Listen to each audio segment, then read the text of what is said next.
Hello guys, welcome back to our YouTube channel. So guys, आज के इस video में हम करने जा रहे हैं अपना part second of economic growth का। इसमें आज हम क्या क्या पढ़ेंगे वो आपको एंड तक वीडियो देख के ही पता चलेगा, क्योंकि आपने तो बेसिक जितना हमने एक पार्ट में कवर कराया आपने तो उतना पढ़ा होगा। तो आज के इस वीडियो में हम क्या पढ़ने वाले हैं मैं आपको बता दूं। हमें मॉडल्स ऑफ इकोनॉमिक ग्रोथ पढ़ेंगे इसमें, जिसके रिलेटेड एग्जाम में क्वेश्चन बन सकता है। और नेक्स्ट जो वीडियो आने वाली होगी मैं आपको बता दूंगा, वो आपके 2018 का जो जनरल टीचर का एग्ज़ाम था उसमें जो इकोनॉमिक्स आई थी उसका सिलेबस और क्वेश्चन पेपर मैं दोनों लेके आ रहा हूँ। कल रात को शायद 9 बजे आपको वीडियो मिल जाएगी, तो ये आज रात की वीडियो है। तो इसमें क्या है, तो चैनल पे जो भी न्यू है जेके प्रैक्टिस को सब्सक्राइब कर दे, ताकि आने वाली कोई भी इंपॉर्टेंट नोटिफिकेशन वो आप तक सबसे पहले पहुंचेगी। और एफए के लिए लेक्चर है सिर्फ जेके एसएसबी फाइनेंस अकाउंट असिस्टेंट के लिए, जिनका एग्जाम नवंबर में होने जा रहा है। तो आप देख सकते हो आज का जो हमारा लेक्चर है इसमें हम पढ़ेंगे फर्स्ट जो मॉडल है हरूद ओमर ग्रोथ मॉडल। इसमें क्या क्या है। रूदोमर ग्रोथ मॉडल है is a Keynesian model of economic growth. ये एक काइनेशियन मॉडल है इकोनॉमिक ग्रोथ का। काइनेशियन मैंने ऑलरेडी आपको बता दिया, इसके जो फाउंडर थे ये कौन थे, ये आपके जेएम काइंस थे। तो उसके बाद it is use to explain an economic growth. ये किसके लिए यूज़ होता है, economic growth rate in terms of the level of saving and capital output के लिए। ठीक है, ये सीधा डायरेक्टली अगर मैं बात करूं किसके लिए होता है, इकोनॉमिक ग्रोथ रेट को मेजर करने के लिए। और कौन कौन से लेवल पे, level of saving and level of capital यानी कि आउटपुट। मॉडल डेवलप किया गया था आपके रॉय एफ हैरोड ने, 1939 की बात है। It was a precursor to the exogenous growth model. Exogenous growth model क्या है, आगे बढ़ते हैं। According to this model there are 3 types of economic growth. मैं सबसे इंपॉर्टेंट बात बता दूं आपको कि सबसे ज़्यादा इंपॉर्टेंट जो मॉडल है यही है। ठीक है, according to this model there are 3 types of economic growth. तो इस मॉडल के अकॉर्डिंग अगर मैं बात करूं तो इकोनॉमिक ग्रोथ होने के 3 टाइप्स की तरह की इकोनॉमिक ग्रोथ होती है। सॉरी, एक तो होती है वारंटेड, दूसरी होती है आपकी, कहाँ गया वारंटेड, दूसरी होती है आपकी एक्चुअल ग्रोथ, और थर्ड होती है आपकी नेचुरल ग्रोथ। वारंटेड ग्रोथ में क्या होता है, is the rate of growth at which the economy does not expand. यानी कि वो इस तरह की ग्रोथ जहाँ पे इकॉनमी की जो ग्रोथ होती है वो एक्सपेंड नहीं होती है, यानी कि बढ़ती नहीं है। Indefinitely or go into recessions which all saving is absorb into investment. जितनी भी हम सेविंग करते हैं इस ग्रोथ में, सॉरी इसमें वारंटेड ग्रोथ में, वो सारी की सारी आपकी ख़त्म हो जाती है इन्वेस्टमेंट में। तो उसमें हम सेविंग नहीं कर पाते हैं, तो यहाँ पे हमारी ग्रोथ होती है वो ना तो आगे बढ़ती है ना तो पीछे बढ़ती है। ठीक है, कांस्टेंट रहती है। एक्चुअल ग्रोथ क्या होती है, एक्चुअल ग्रोथ का तो सबको पता ही है। एक्चुअल ग्रोथ जो रियल ग्रोथ है, it is the real rate increase in the country. जितना भी जीडीपी पर ईयर इंक्रीज कर रहा है उसको ही हम एक्चुअल ग्रोथ मानते हैं। ठीक है, नेचुरल ग्रोथ क्या होती है, natural growth it means economy requires to maintain full employment.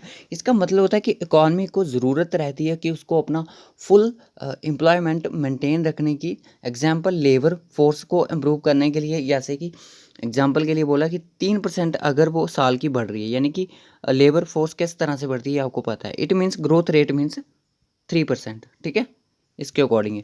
अब बात आती है endogenous growth model. Endogenous growth model क्या होता है, investment in human capital, innovation and knowledge are significant contributor to economic growth. इंडिविशन इंडोजीनियस ग्रोथ मॉडल ये कहता है कि जो भी आप पैसा इन्वेस्ट कर रहे हो ह्यूमन कैपिटल फॉर्मेशन के लिए, यानी कि स्किल्स के लिए, नॉलेज के लिए, तो वो ही उससे टोटल आपकी इकोनॉमिक ग्रोथ होगी। There are called endogenous because their economic growth is affected by the internal factors like learning, knowledge, innovations, extra knowledge और technology advance is a non rival goods. ये एक नॉन राइवल गुड्स होते हैं आपके। ठीक है, जो आपको दिखते तो नहीं है, ठीक है, ये आपके दिखेंगे नहीं, बट आपके लिए एक नॉलेजेबल है, और इससे भी आपकी इकोनॉमिक ग्रोथ हो सकती है। इकोनॉमिक ग्रोथ सर कैसे होगी, देखिए, लोग स्किल्स होंगे, टैलेंटेड होगा, बिजनेस करेंगे, ठीक है ना। और कुछ जो ट्रेड होंगे, जो जिन्होंने ट्रेड किया होगा, प्लम्बर वगैरह होंगे, कि इससे भी इकोनॉमिक ग्रोथ बढ़ेगी। कितनी डेवलप होगी हमारी कंट्री में, ठीक है, ग्रोथ होगी हमारी कंट्री की। इकोनॉमिक ग्रोथ में हमें ये देखना होता है कि पैसा कहाँ से आएगा, बस यही चीज़ है। एरो मॉडल 1962 में आया, based on concept of learning by doing. क्या कर रहे हैं, क्या सीख रहे हैं, जो काम कर रहे हैं उसे क्या सीख रहे हैं, तो ये उसी पे बेस्ड है। आपको ज़्यादा इसके डिटेल में नहीं पढ़ना है। ठीक है, capital can be accumulated by the knowledge and experience. Capital can be accumulated, यानी कि कैपिटल को इन्वेस्ट करेंगे नॉलेज और एक्सपीरियंस के ऊपर। बाकी आप देख ही सकते हो, वाई जो है आउटपुट है कि आपका कैपिटल स्टॉक है, ये आपका टेक्निकल फैक्टर है, और एग्रीगेट कैपिटल स्टॉक है आपका के। रोमर मॉडल क्या कहता है, learning by investment on human capital. देखिए अब गवर्नमेंट क्या कर रही है, गवर्नमेंट इकोनॉमिक ग्रोथ के लिए गवर्नमेंट्स जो होती हैं, स्कूल्स होते हैं, वहाँ पे पैसा इन्वेस्ट कर रही है, दे रही है। क्यों के लिए, कैपिटल, ह्यूमन कैपिटल फॉर्मेशन के लिए, बच्चों की एजुकेशन के लिए। बच्चे बढ़ेंगे, पढ़ेंगे, इकोनॉमिक ग्रोथ होगी। अगर इलिटरेसी होगी इस कंट्री में तो वहाँ पे क्या इकोनॉमिक ग्रोथ होगी, आप मुझे खुद सोच के बता सकते हो। Slow swan model, slow swan model क्या बोलता है, economic model of long run economic growth. ये लॉन्ग रन इकोनॉमिक ग्रोथ के लिए बात कर रहा है। It attempt to explain long-run economic growth by looking at capital accumulation, labor production growth के लिए, लेबर और पॉपुलेशन ग्रोथ के लिए, and increase in the productive and technology process. मैंने आपको बताया था कि पॉपुलेशन ग्रोथ यहाँ पे इकोनॉमिक ग्रोथ के अकॉर्डिंग अगर देखा जाए तो पॉपुलेशन ग्रो करेगी तो हमारी लेबर फोर्स बढ़ेगी, लेबर फोर्स करेगी तो इससे इकोनॉमिक ग्रोथ होगी। बट ये नहीं उनको पता है कि उससे भी हमारी पॉपुलेशन इंक्रीज़ होगी, जिससे हमारा अनएम्प्लॉयमेंट हो सकता है। बट ये एक आपका उसमें डेवलपमेंट में आएगा। Increase in productivity and technology process, बस इन्होंने बोल दिया कि पॉपुलेशन को बढ़ाओगे तो टेक्नोलॉजी बढ़ेगी और प्रोडक्शन बढ़ेगी, आउटपुट बढ़ेगी। कॉल्डर ग्रोथ मॉडल क्या कहता है, इसका नाम था पूरा Nicholas Kaldor in his essay titled a model of economic growth published in 1957। इनका एक ऐसे का नाम था a model of economic growth. आपसे पूछा जा सकता है इसकी जो लाइंस होंगी, populate economic growth which follows the हाइड्रोनियन डायनामिक अप्रोच। इसने किस मॉडल ने डायनामिक अप्रोच को फॉलो किया गया है, किसकी, हार्डियन की मॉडल, जिसको मैं बड़ा आपको रॉय एफ हॉर्डन, ठीक है। एंड नाइशियन टेक्निक्स, नाइशियन टेक्निक्स किसकी थी आपको ये पता होना चाहिए, जेएम काइनर की थी। तो to provide a framework for letting the genius of technical progress to capital information के लिए, यानी कि जीनियस होता है कि रीजन्स आपका होता है टेक्निकल प्रोग्रेस का टू ए कैपिटल एक्यूमुलेशन में, ठीक है। उसके बाद आपका Rostow stages of growth. Rostow stages of growth क्या बोलता है कि मॉडल पब्लिश किया था वॉल्ट वाइटमैन में रोस्टो 1960 में। The model postulate the economic growth occur in 5 basic. वो बोलते हैं इकोनॉमिक ग्रोथ होती है जो एक 5 स्टेजेस में होती है। वो कौन कौन सी स्टेजेस है, चलिए उनके ऊपर चलिए।